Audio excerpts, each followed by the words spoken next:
พ่อกูหาเมียให้เทื่อเดียวนึงกูไปเรียนม .4 ให้กูไปเอาอีซ่อนว่าซั่นตุ้ยเพ่งหาบ่เห็น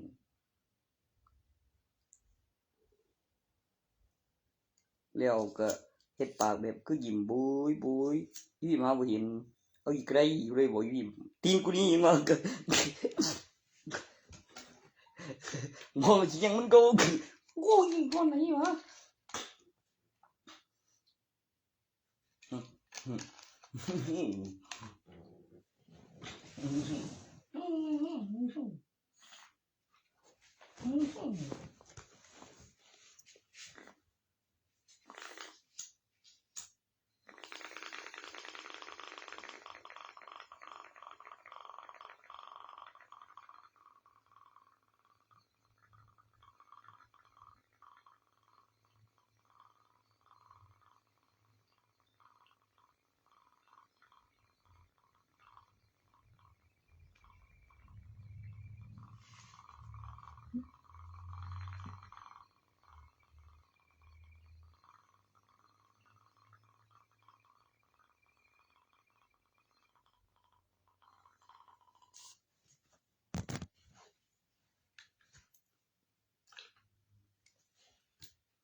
บ่เรื่องรุ่นจน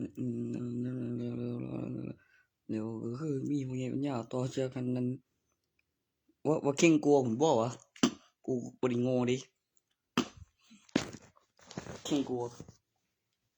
เข่งกลัวคือผู้ใหญ่เข่งกลัวคือผู้ใหญ่บ่ตัวบ่กูดิโดนวางกูดึงกูเข่งกูเดี๋ยวกูโง่เลยกูเบิ่งเนาะตัวที่คิดว่าเข่งกลัวผู้ใหญ่อยากโอ้ยเข่งกลัวผู้ใหญ่โอเค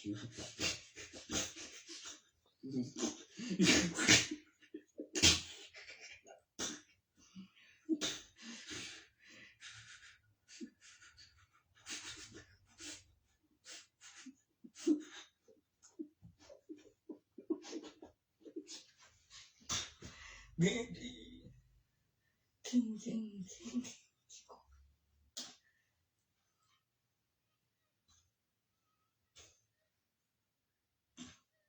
บอกก็จะตายบ่เหลือทำไมบอกแบบ1 2 3ตัวมีเบิ่งบอกมีซับ2แล้วยังเอาทั้ง2เขาครอบครองผู้เดียวเอาทั้ง2ครอบครองผู้เดียวยังขาดทุนนำได้ต่อ3มีกองหลักฐานมีพยานแท้พยานบ่ตัวแล้วก็ซัดออกข่าวแล้วก็แล่นจอบแล้วจะตัวมึงแล้วก็แจ้งความพยานแล้วก็คือหนังสือถ่าแล้วปะน้องคือชื่อทองลงจะก่อย我是在不地上ว่ามีแล้วถ้ามีกลัวกับตัวเลือกแล้วเลือกอีกแล้วเจอคือข้างบ้านทางหลักฐานแล้วก็ว่าถ้ากลัวเนี่ยไม่หรือก็เพราะว่าถ้ากลัวบ่มีหลักฐานใส่มึงยีบ่สุดเราเกิดรุ่นกูเก็บมึงตื่นขึ้นมาที่แล้วมึงเจอหัวปีไทยปีมือเดียวกันก็ไปบอกก็เพื่อนเอ้ยเฮ็ดก่อนก็บ่ได้ตายแล้วเอ้ยก่อนบ่ได้ตายแล้วโอ้ท้องกูเจ็บอ๋อก็อีมินนี่ดิบ่ได้แล้วนั่นคือหยังจะมีเจรจาได้เบิด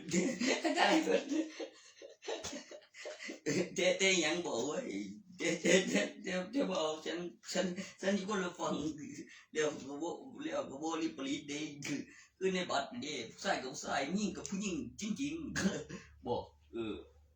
ว่ากูก็บอกว่าอยู่แล้วเสียแนวอะไรเดี๋ยวไปมามันก็ว่าที่กล่องเป็นของ1 กล่องปาติในของก็มันติมันเป็นแนวใดห่วยมันก็เป็นคือเห็นต่อจากตลาดแล้วก็บ่ค่อยพอใจไปได้ก็เปิดห้างสั่นตึก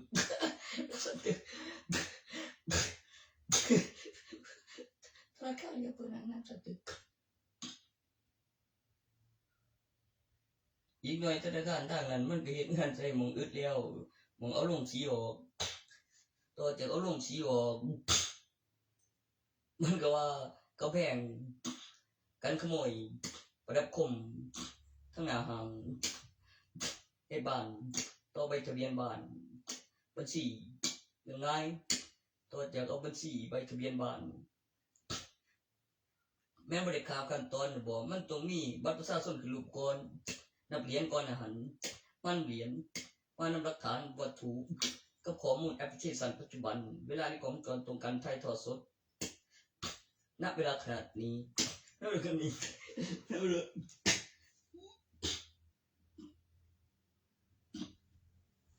ตารัฐบาลยุคสมัยราคาของยังมีการผลิตระดับสันเหรียญห่างกัน10 ปีของระดับสันเหรียญ1 เหรียญแล้วระดับสันตึกแล้วค่าบำรุงรัฐบาลแล้วก็ฮู้ว่ามีหลายใดแล้วหารายจ่ายซอยรัฐบาลแล้วอัตรารอบ1ค่าบำรุงอุปกรณ์ไปเติมเครื่องแล้วก็บ่ให้เหลือแล้วเติมข้างเต็มแล้วเงินงามนั่นจะใหญ่ลอยฟ้ายกออกจากวัดริมนั้นบ่คือว่าลอยทั้งหางคำว่าสันตึกสันถึงมีสระว่ายน้ำแล้วก็มีลิ้นชักอันใหม่กับสแกนลายนิ้วมือทั้งข้างบนริมได้ถูกสแกนลายนิ้วมือทั้งหลังไม้จุดหนึ่งแต่จริงแต่ว่ามันคือเอาไว้ทั้งข้างแล้วอยู่ในปุ่มกดปุ่มเดียวแบบปิดหน้าแล้วเปิดหน้าแล้วกดแทรกก็ได้แล้วป๊อปออกทางซ้ายแล้วเป็นรายที่ผู้ใช้ในโทรศัพท์แล้วมีหม่องสแกนลายนิ้วมือในปุ่มกดแล้วอยู่ในปุ่มสัมผัสแล้วมีหน้าจอเปิดแสงฮัลโหลแปลว่าโปรต้านทานแปลว่าแรงดันดาลเป็นยี่ห้อฉันกำลังดัดแปลงตอนนี้เป็นยี่ห้อโทรศัพท์ที่แปลว่าฮัลโหลแรงดันวิญญาณวัตถุขึ้นแรงดันวิญญาณก่อนจะขึ้นรูปแล้วมาตั้งชื่อเนี่ยแล้วคำอธิบายของประโยคคำแปลสรรพคุณของประโยคและเป็นอุปกรณ์สื่อสารโทรศัพท์สั้นเหมือนพกพระเครื่องหน้าจอสัมผัสสแกนลายนิ้วมือระบบสัญญาณเสียงคล้ายรีโมทเปิดรับแบกว่า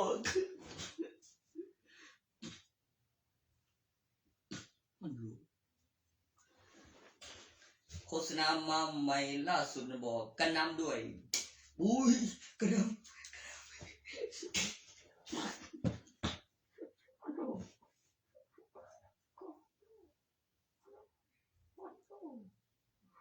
ฮัลโหลโอ้ต้านทานฮัลโหล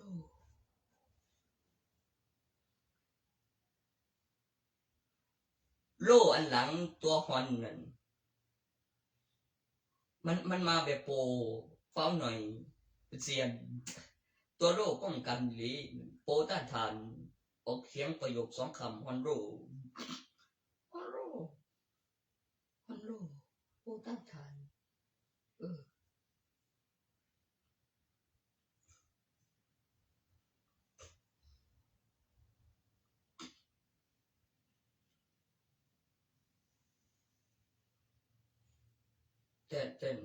แต่หน่วยความจำก็เกี่ยวกับการสะสมของจำนวนตัวเลขใน YouTube แบบเป็นตอนอยู่ดีกับคือสั่งของได้แปลกตรงที่มีเจ้าของแล้วมาถึงแล้วรับเข้าเครื่องอุปกรณ์แล้วก็กดเช็คอุปกรณ์ว่าได้รับแบบโอนฝากมีกำหนดเวลาแบบสลับในมืออ้างก่อนค่อยจะถึงมือเจ้าของผู้รับซื้อของราคาผู้สั่งสร้างเป็นคำอธิบายเพิ่มเติมอีซอนไปอยู่ปลายนาโน่นไม่ก็ยกขึ้นฝั่งโน้นค่อยขึ้นร้านที่2อีซอนเดี๋ยวบางร้านใหญ่ไปนาโน่นร้านที่2ถ้าบอกว่าพ่อกับแม่ไม่ทำด้วยหรืออย่างหรืองานไม่พอใช้หรือต้องบางร้านหน่อยบางร้านไม่ก็หัวงอกแล้วโตคงจะยังไม่หายเหรอถ้ามันหายเหรอแล้วจริงๆนั่นมันไม่เหรออีกมันต้องมีเวอร์ชันจำนวนตัวเลขการจดจำของ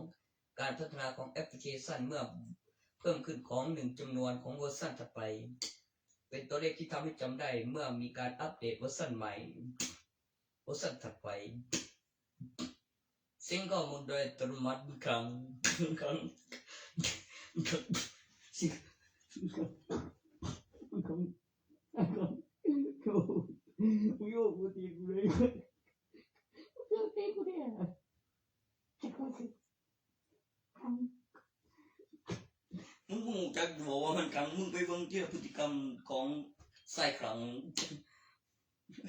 ยังก็ระเบิดสถานเปิดเทคระเบิดสถานเปิดเทค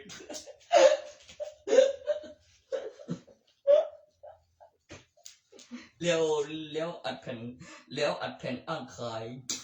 เก็บตังค์เก็บเซ็นอ้างการพัฒนาโครงสร้างในที่อยู่อาศัยไม่ใช่เรื่องธรรมดาต้องข่าวระเบิดออก มีหลักฐานพยานวันพรุ่งนี้บอกเป็นพยาบาลอีกต่างหากมีค่ารักษาบ่อยรัฐบาลสนใจให้ทำกัน เด็ดใบหนึ่ง เป็นเดือนสุดท้าย คนตรวจร่างกายคือลูกไป แล้วมีบินสำรองเป็นบินวิดีโอแบบนี้บินปี รอบรูปบินสำรองเป็นบินวิดีโอการเคลื่อนที่ปกติกิจกรรมรายปีแล้วเพิ่มขึ้นหลายๆแล้วเอาพอใจก่อนแล้วขึ้นมังกรถ้าก่อนณเวลาณปัจจุบันในการถ่ายทอดสดและปีพศในการผลิตและปีศตวรรษหรือปีคศที่ต่างในการซิงค์และปฏิทินที่มีดูระหว่างเครือข่ายแอปปี้และบรรจุคอที่ต่างกันที่เป็นตัว2ตัวท้ายเมื่อพบ2เครือข่ายในเครื่องเดียวตัวฮอนโลนี่ใส่ไม่ได้แต่หน่วยความจำเพิ่มขึ้นเพราะอะไรคำอธิบายก่อนหน้านี้เป็นจำนวนตัวเลขใน YouTube ต่างกับการ์ตูนทั่วไปคือมีแอคชั่นวิสาจำนวนตัวเลขเก็บประสบการณ์แรงดันวิญญาณประโยคฮอนโลโบราณเต็ม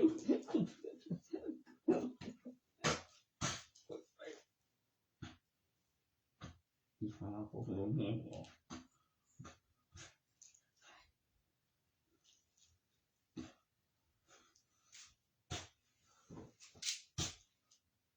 เคยเป็นแบบนี้มาก่อนสิหัวงอกอมหลุม กูประกล้าศบอกเลยว่าอีหาใดมันหัวงอกผมโดนมันเอาหลักฐานแล้วก็คือพอเพิ่นนั้นคือกูนะพิพัฒน์ว่าว่างไว้หันก่อนต่อจะโพดนั้นเห็นสัดๆแบบงอกโกลนกับหรืออีหยังว่าเป็นหยังว่าเดียวนั้นย่อมมาบ่ว่า โอ้ยเลี้ยวอีหยังล่ะเลี้ยวคือว่ามีแท็กเบิ่งเลยกับมันสิบ่แม่นได้จังได๋งอกโกลน ลงมาข้างล่างแล้วขึ้นไปถึงน่ะแม่เขาหายกันเบิดแล้วเพิ่นน่ะแม่ยังบ่ทันถึงขั้น กำลังถึงขยับได้ในภาพนิ่งรอพยานมันเป็นไปได้จังไดแล้วสิเอิ้นเอาวานมาไว้ปานใดว่าซั่นแล้วก็บ่ทันได้เห็นบ่ทันได้จักเม็ดนำเขาบ่มาขึ้นหิงแล้วเฮ็ดเบิ่งหรือกำลังใดบ่ว่ากำลังถามถึงกำลังจะหายขยับได้ในภาพนิ่งมีหลักฐานรอพยาน แล้วเพิ่นก็จังสิฮู้ตัวนั้นเพิ่นบ่ฮู้อีหลีก่อนหน้าหันเพิ่นก็จังสิฮู้ว่ามันเกิดความมหัศจรรย์ความรู้สึกแนวใดต้องได้วัตถุปลุกเสกแล้วก็รอพยานเพิ่นสิสอนกราบแม่งบ่ยังก็มันจะสอนกราบกูก็แต่งชุดแล้วมีหลักฐานวัตถุใครได้ภาพนิ่งพร้อมสุดส่วนนี้มันก่อนค่อยเหี่ยวส่วนความจริงก็บอกบ่ใช่นับบีเลยครับขยับได้ในภาพนิ่งสิ่งที่เรียกว่ามากกว่าตำนานขึ้นรูป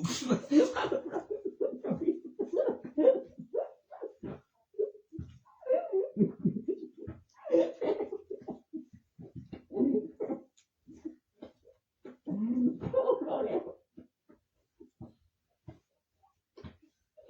ไปแล้วผมจะปวดตีนข้างถึง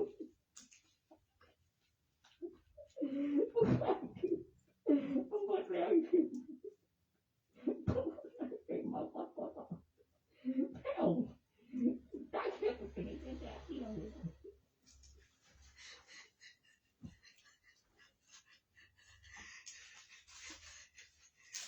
ถือกำเนิดคำว่าคลองสมัยกระดานเป็นภรรยาแล้ว กระดานจะขึ้นเมื่อกี้มากกว่าตำนานขึ้นรูป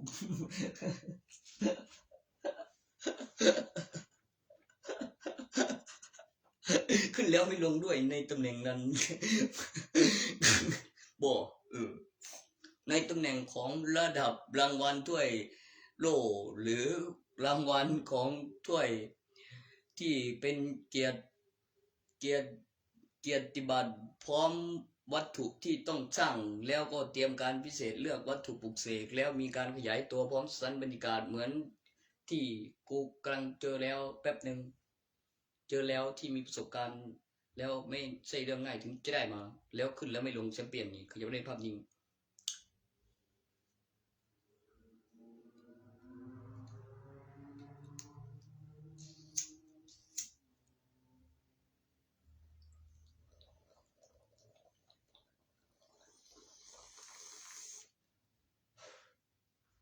ตัวนั้นไหม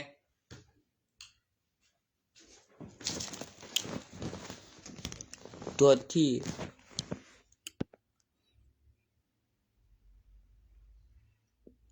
ลุ้นก่อนโอ้ยตัวนี้ก็350,000มีราคาในหนังสือขึ้นรูปแล้วภาคต่อนะครับถึงดักเซิร์ฟเวอร์ที่เกี่ยวกับการขยายตัวของสันบรรยากาศแล้วเป็นแกนของดาวเคราะห์แล้วมีการขยายตัวมีการพัฒนาการเจริญเติบโตมีเซิร์ฟเวอร์มีการสร้างขึ้นโดยแผงไฟลายซิมแล้วอยู่ภายใต้สันบรรยากาศที่เขาตามหามาซุปสวิตซูเปอร์แมนได้แล้วก็มนุษย์กลายพันธุ์เป็นไฮเทคพืชมาตรฐานจักรกลเป็นสัตว์ประเสริฐพืชกลายพันธุ์เป็นไฮเทคที่เกิดความมหัศจรรย์ของสิ่งที่มีประโยชน์ต่อการพัฒนาแบบไม่สิ้นสุดและมีประโยชน์ต่อจักรวาลภายใต้สันบรรยากาศที่ค้นพบบ่อ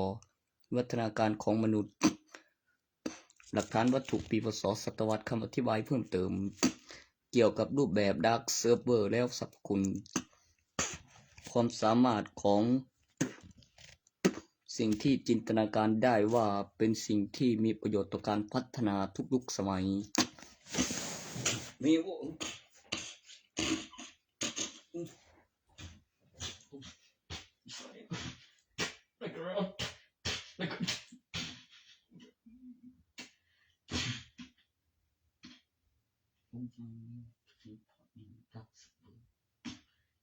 การเจริญเติบโตของสันนิษฐานเพศส่วนของแสงไฟ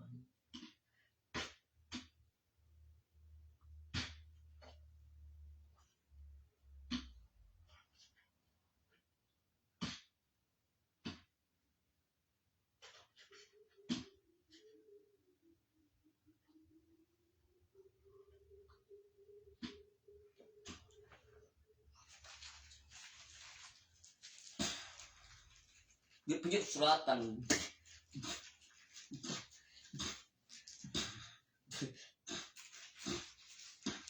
ไม่ดูสารกันกัน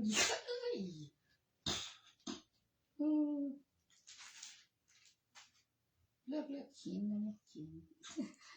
เลือกเข้ากับขีนจะท้องแมวพันที่มึงเลยมึงจีไปซื้อทางลมก่อนจะตั้งร้านสร้างแล้ว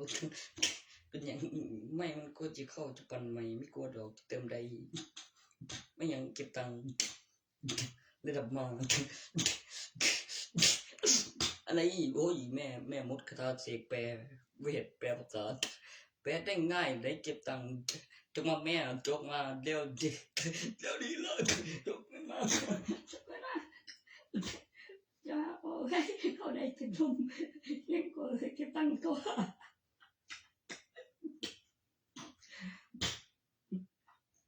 ทำร่วมกันกับได้เจ๊กู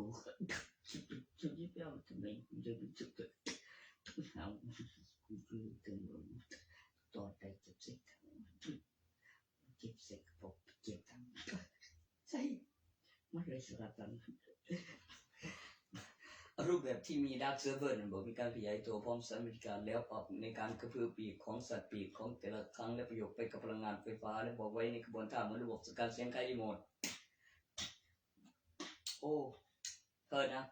แบบจะกินแล้วไม่หมดคือฟีนิกแล้วฟื้นใหม่ในท้องก็ใหญ่ตัวนั้นก็ออกมาใหม่นะบอกโอ้ยแล้วต้องไปแจ้งตำรวจด้วยได้ว่ามันกินไปแล้วก็ต้องแจ้งความหาตัวแล้วกระพือปีกของว่าใบเสร็จไปเจอแล้วเรียกไปตัวนึงเขาเรียกอะไรโซเพอร์เฟกฟีนิกโซเพอร์เฟกโอ้ so perfect so perfect so perfect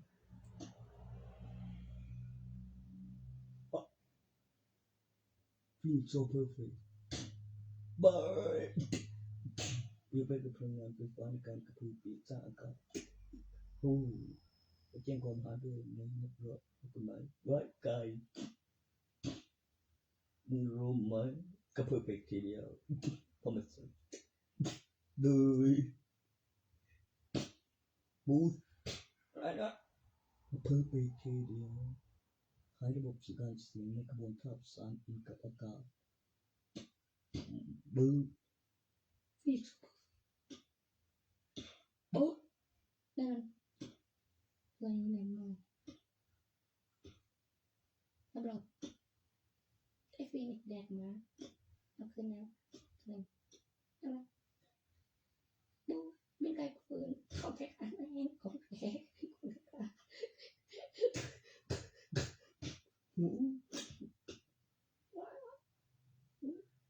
ดักเซิร์ฟเวอร์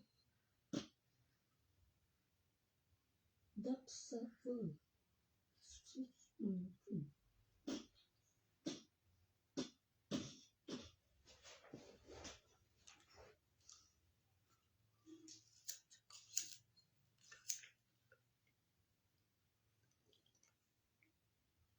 กูไม่ได้เลยยาแมงบ่บ่ช่องแล้วใหญ่จังเลยมันรู้สึกโอ้เตี้ยกูดิโง่เองบ่หูบ่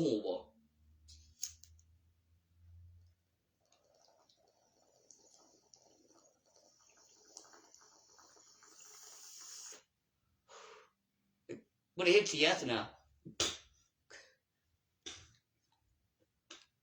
เขาเก็บต้นฉบับก็ผู้บอกแต่บอยนั่นก็ประโยชน์นั่นก็ประโยชน์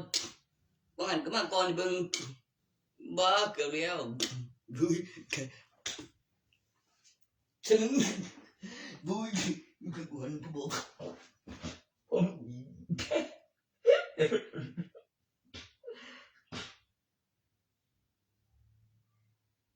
มเจ๋งไม่อ่างสมหนากูอีกว่ามีบอเนี่ยยาเทียร่วมด้วยเมียนแล้วพอกูก็ได้สุกินจำนุ่งเว้ยตัวบอกไปมันหันกับประโยชน์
ใครวิญญาณแนวใครมาไปทางบ้านกับซอยขี้ตรงนี้ยังว่ามีที่สอดใครมันพวกกูหาไปอย่างนั้นเดี๋ยวนี้ก็ไปนะบอกไว้เรื่องเดียวเดี๋ยวบ้านกลางหลังนี้ว่าพอเงินนี่ก็ขอเปิดเธอเดี๋ยวใส่ไปบางนี่มันยังอักอยู่ในยูทูบพอมีบางซึ่งไข่มึงเอาไข่ไว้ในซอยหลังบ้านเลี้ยวยังเลี้ยวมินิสอดหลังกันสองข้างกันเห่ากันหลังใหญ่เสื้อกูยังบ่พอยบ่เงินนี่เต็มสุดสัปดาห์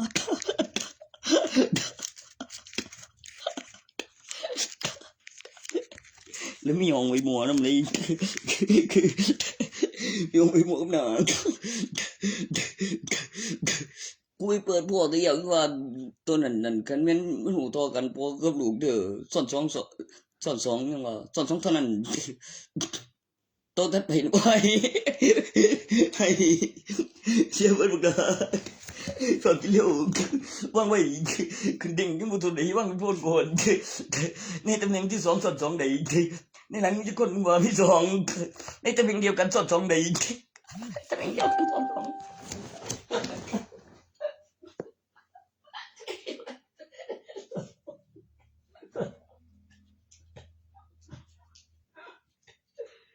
ตำแหน่งเดียวกันซ่อน2ได้ในรอบที่2ตำแหน่งเดียวกันซ่อน2มันเป็นโปรเบย์มันเป็นโปรโกนนี่เราเป็นกูตีนปล่อยพวกนั้นแม่งเลยอันเดียวกันแล้วมีกลางที่เขาตั้งตรงที่เอวโอ้เอาไม่รู้จะมาไงก่อนเอาก่อนยังไม่ติดกองแล้วเลยก็คงยังน้ำกวงออกบอกกูเห็นแล้ว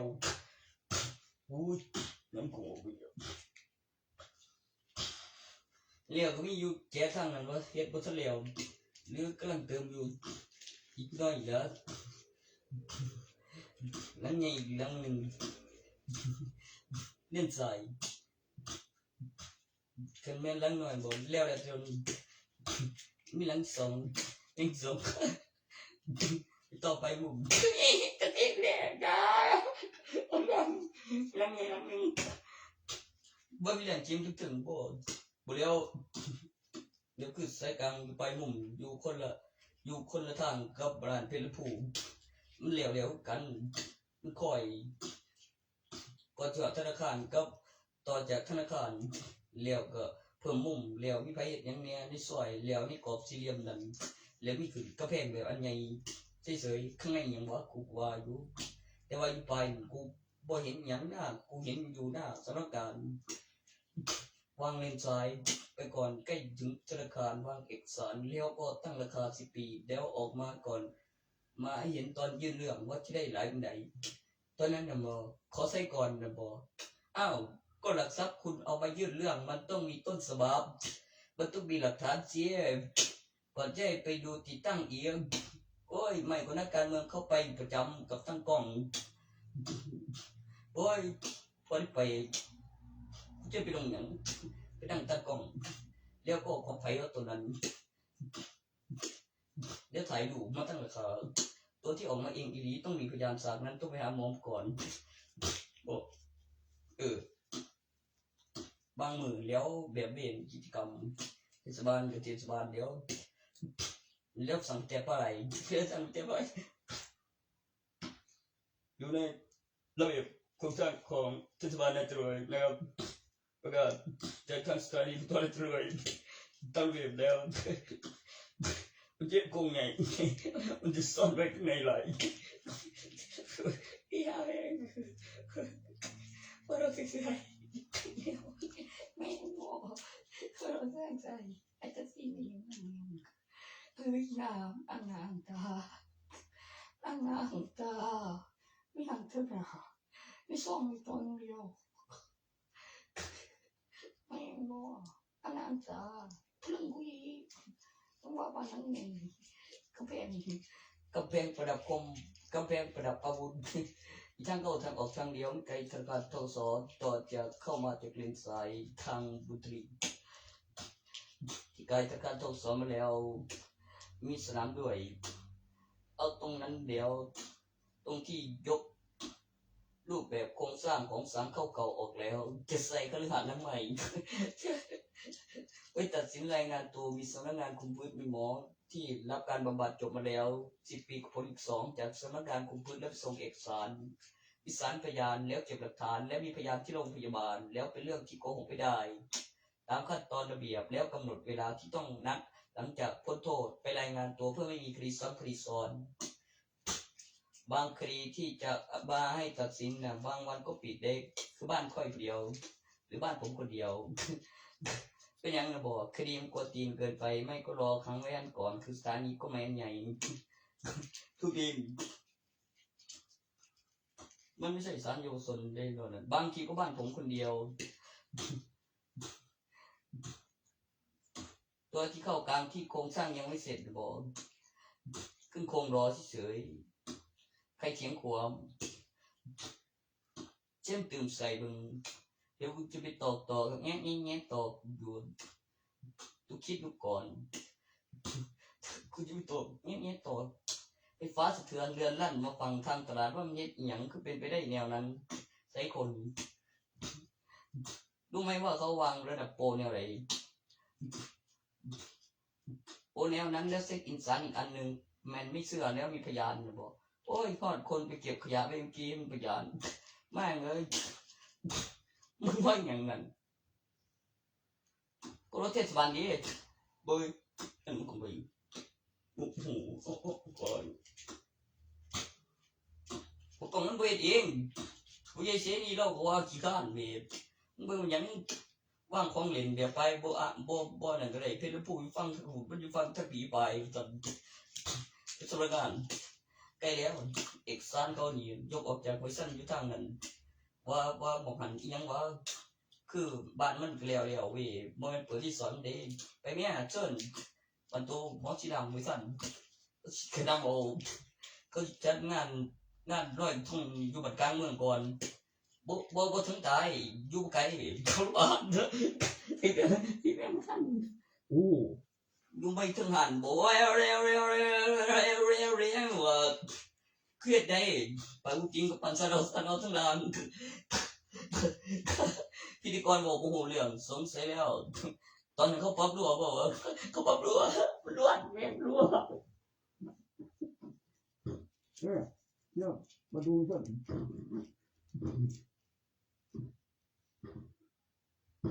เลี้ยงหมด ตีเดียวเองยังต้นแรงโกเลย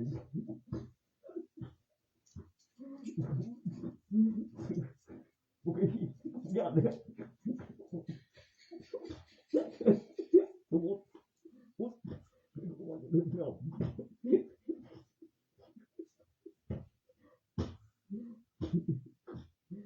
จะโดนส่งมาจังเลยตั้งบอลไม่ใช่เวิร์ดเป็นตั้งบอลบางทีเราเลย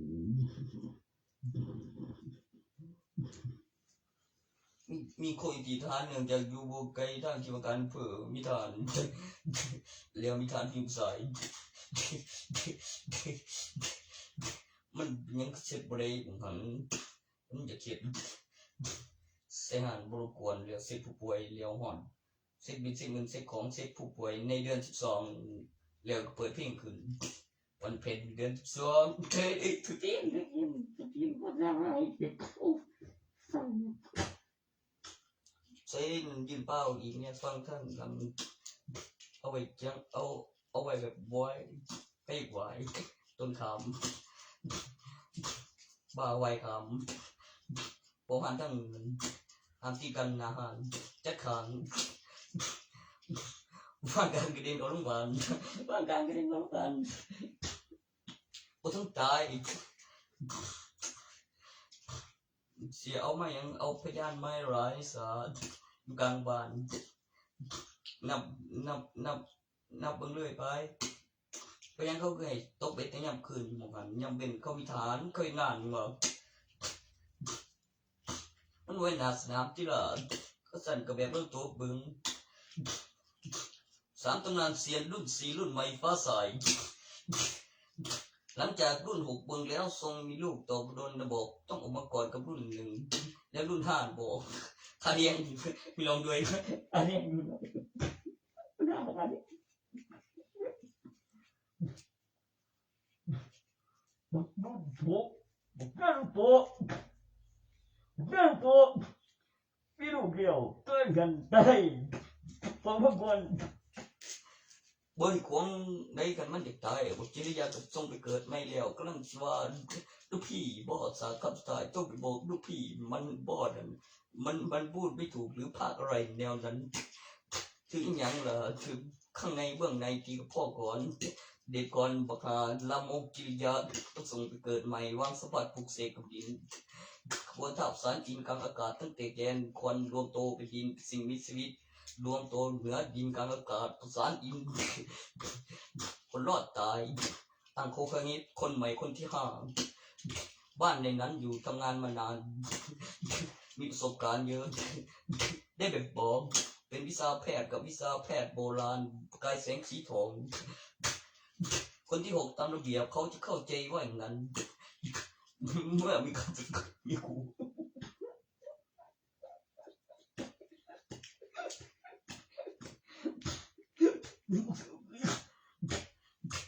แล้วรุ่น4ก็เข้าไปทำงานตัวออกข่าวรุ่น5ก็อารวาสขึ้นอีกหลังจากถล่มกันกับพ่อเสร็จแล้วก็ยกกำแพงสูงเหลือหลังแล้วใบทะเบียนบ้านขึ้นลูกนับแบบเป็นบุรุษพยาบาลแนวใดวะกูบ่เคยเข้าใกล้ได้สักทีแม่งเต็งเปลืองกับข้าวแบบเข้าแย่ล็อกก็แก๊กคือปึ๊บแล้วเต็งเปลืองข้าวออกมารุ่น5สั้นให้เสมอแบบอีเมืองแบบสุดซนขึ้นชื่อว่าเป็นอำเภอต่อที่รวมตัวจากภาคเป็นภาษาพื้นเมืองเกี่ยวกับการสื่อสารคำพูดคำจาและก็วิชาที่สนำก่อโคคเงเป็นชุมชนหมู่บ้านที่เขาเรียกว่ามีพระเจ้าแผ่นดินในรุ่นแรกในสมัยเช่นโคคเงะรุ่น5โคตมะการะบอกตั้งแต่พ่อยังไม่ตายใบทะเบียนบ้านหลังแรกแม่6 ลูก 12มีเสียงเตือนเหมือนนาฬิกาปลุกของเดือนกิจกรรมรายสัปดาห์ทำงาน1 วัน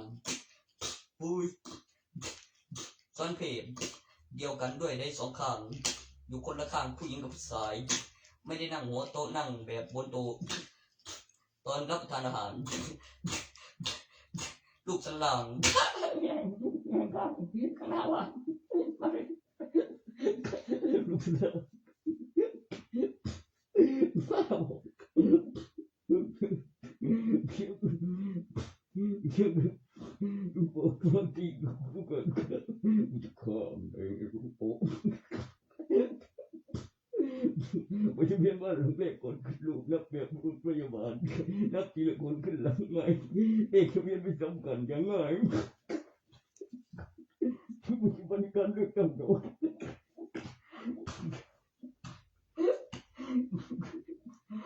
selamat songan sampai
Kalauมัน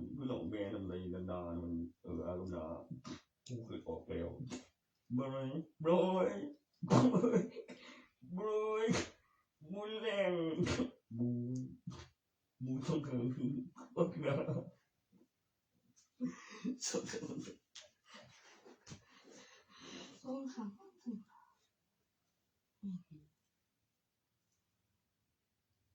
tình kiếp bậc nhưng thằng con chỉ có lúa mua mua giờ vẫn nghĩ ra đây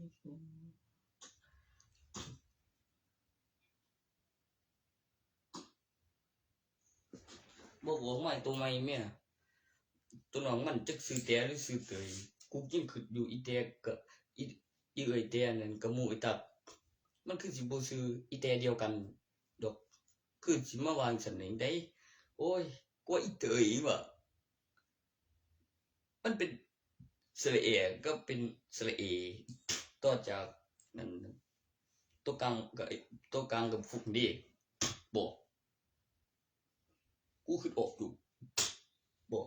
อีสานปักคือปูอีหมู่แล้วต้องใช้กลางในเอกสารนั้นก็บล็อกเอกสารของจอนเพิ่นบ่เชื่อมีเอาจักเดียวหมายจุดหนึงว่าสันทัดไปว่าเพิ่นทนหลายเอกสารสำคัญเพิ่นบ่ฮู้บอกก็คือนภิพัฒน์บอกว่ายิงแล้วผู้ชายถึงคิวเสียได้มาแห้งแรงเดี๋ยวต้องเสียเงินได้ก็เข้าป่ากี่ก็หาสงสัยแล้วสิท้องมันใหญ่สาวิสานงานนี้ปะฮะ Aku cewek macam เลี้ยวก็พวกพี่สานพวกมีเอิงเลี้ยวก็เลยคนเกินเข้าพวกแม่ตัดต้นนั้นดันเลี้ยวฟังเลี้ยวไปบูมมอยบูมกับผู้บ่าวมอยอีกตีคนอยากขึ้นสังเวียนเห็นมอจีโนเฮ็ดแล้วว่าสันแบบรูปหน้าว่างอาวุธส่วนตอนสัตว์มาบ่ถึกอยู่แล้วตอนส่วนทางว่างก็ปั่นบ่แม่นได้ว่างกระดูกนักกว่าอนอีกเอามาส่วนปะทะบางทีว่าเสื้อนั่นแหมบางทีก็โลแตกบ่แล้วจะเอารูปร่าง บ่ใส่แค่ตรอกได้โอ้ยกูไม่เตะตรอกได้รูปร่างโดยของเจ๋งแล้วแรงกว่าทะ รูปร่างระยะประสิทธิ์รูปร่าง รูปร่างแล้วแรงปะทะระยะประสิทธิ์ในกล่องตอนสโลว์พาวบอกง่ายหรือมันก็ใส่ตรงกูบอกไว้ในส่วนลึกในจิตใจแล้วขึ้นไปต่อยถึงเวทีแล้วเบยมันกระลูบลากเบิ่งเลยป่ำโอ้เห็นแอคชั่นกูออกเลยแม่งมั่วกูสิบอกไว้ว่างเลยทุกชาตินักระยะประสิทธิ์เป็นอาวุธนำระดับ2เฮ้ยกู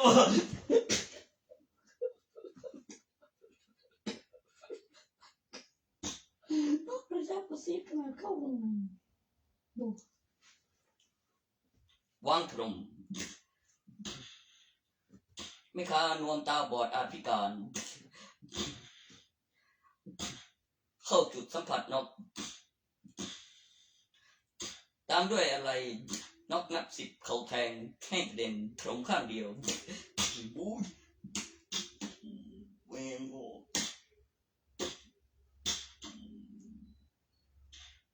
เขาวางพื้นตามปกติต้องเดินต่อ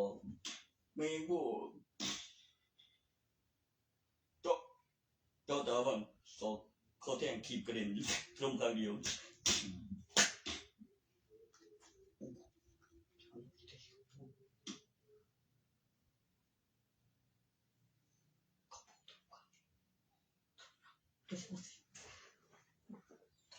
ระยะประสิทธิ์ตรงครั้งเดียวนี่ตรงครั้งเดียวไม่รู้เขาจุดไม่ถึงกระเด็น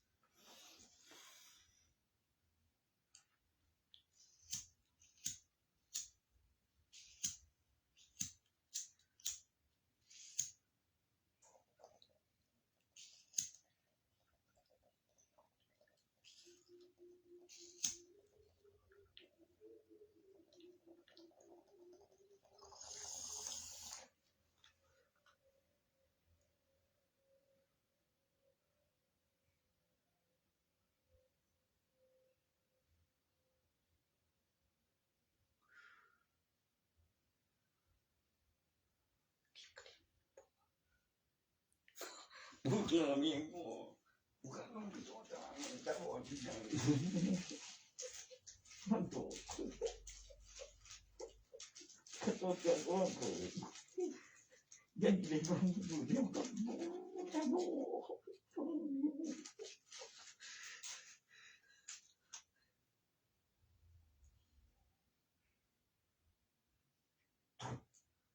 โอ้ยโง่โอ้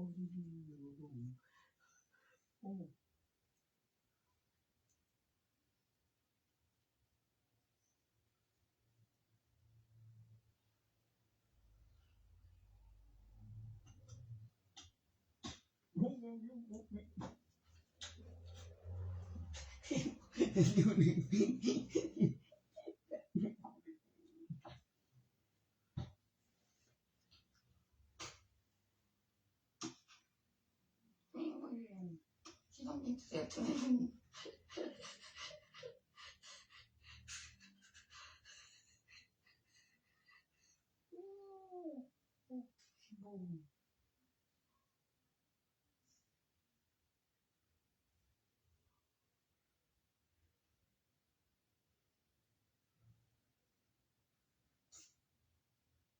บูม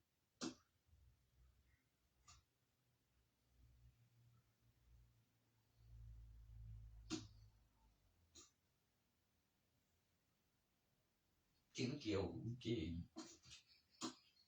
บ่เกี่ยวกับไม่เท่าหรือเกี่ยวกับไม่เท่าทางหนึ่งจะไปหรืออีหยังนะบอกคือกูบอกเพื่อนอยู่อีกูเที่ยวเดียวก็จืดเกินไปขนาดกูแกออกของเจโบเกรดเป็นหาง ก็สิแม่นเด้ใส่บุ๋มก๋วยเตี๋ยวเหลือก๋วยเตี๋ยวตัวก๋วยเตี๋ยวเนี่ยคือก๋วยเตี๋ยวลีนั่นมีก๋วยเตี๋ยวที่ครับก๋วยเตี๋ยวบ่ดีบ่ซั่นตัวอยากไปเห็นหมอบ่เคยเจอหวานบนเตียว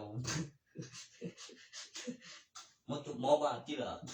เรียกหมอบอกว่ากูเขาไม่มีเขาไม่มีแน่กูเลยบอกหมอลูกกระถาศพหันเรียกบ่ตายบ่ให้พวกเขาใส่เขา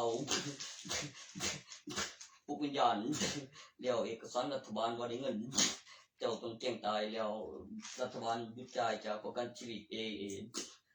มีเบิ่งมีถนนเดี๋ยวก็มีคนเขาตายหมดอุบัติเหตุเป็นยังบอกพริบตาโบเมนเตอยู่ในเฮือนทางหลวงกันก็เถินบอกมันเอาไปขึ้นไทยแล้วจะไปโซ่ฟินิกโซ่เพอร์เฟกเอาไม่กับแต่งก่อนมันจะมาเสือดเองได้จึงได้เคยถวายอังอุบัติเหตุเอาอยู่ทางเนี้ยว่าอีกเถยอยากเถยมิวจัดการจึงด้วยอีกเถยมิวมันจะเสือดเองหมดสันยังมันอีกตายอีกเถยมิวอีกเถยมีหลายบอกแบบจุกมีคมน้ำทางมันจิตรมิติบอกว่าบุญแม่นไปปงแบบเรื่องทางธรรมชาติไปรถโรงพยาบาลเล่นไปใส่เหลียวเถยไหลใส่เหลียวเถยไหล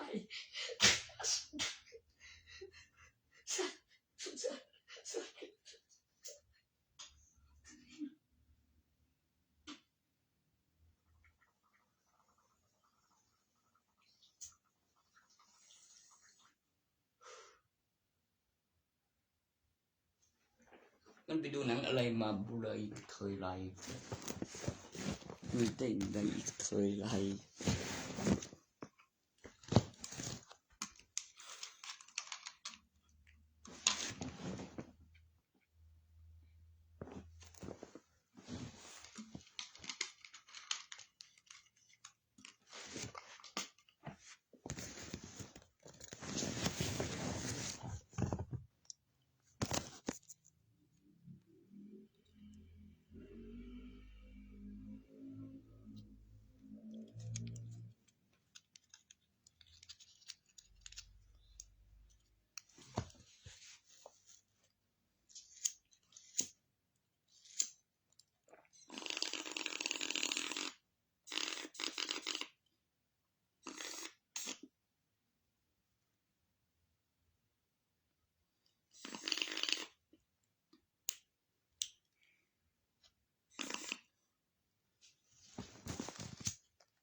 ไปเที่ยววงนี่บทติดป้ายข้างบนสงสัยบุกจะจัดเอางานนี้ยังไม่บอกไว้ก่อนขึ้นเวทีเป็นลุงตีนนี่นะมีข่าวบ่เสื่อนบ่ยังบ่ถึงบูมอยู่ซั่นในนมไม่ก็ตอนนอนหอมแบบคือปรับยาปรับหอมโรแมนติกหลับหนาวลึกฟื้นกำลังกูจะว่าได้หรอไม่ก็เขี้ยวปงใหม่ให้แปะป้ายคนละสีกับบูมก๋วยเตี๋ยวเหลือเป็นไอ้เป็กร้านพาณิชย์ทั้งนั้นข้างตลาดบ่เกี่ยวกับตะวันสายเลยแค่โดนสะเก็ดคือกับหมอบ่ใส่แค่นักมวยตัวนั้นมีหยังว่านั้นใส่ร้านทองส่วนตีแล้วหยังไปดูถูกแบบเห็นข้าน้อยเขาเอ็ดเอาเนี่ยบ่ทันยังกับพิบเอากลับมาถามก่อนก็ได้ให้มันอาย12กำลังนั่งคุยกันแบบครูบาใจเย็น เว้าแบบกวนตีนกูอีก ไม่กูก็จะวางหลัก40นั่น หลักฐานเวลาไม่รู้ว่าเป็นไผลูกผู้ใดแล้วมาเปิดดูอีกรอบในอยู่ตำแหน่งที่ปลอดภัยค่อยรู้ตัวค่อยเห็น ถ้าไปถามต่อจากนั้นมึงรับได้หรือยังวันนั้นนั่นมีใครบ้างต่อจากนั้นนับคนจะไปรับ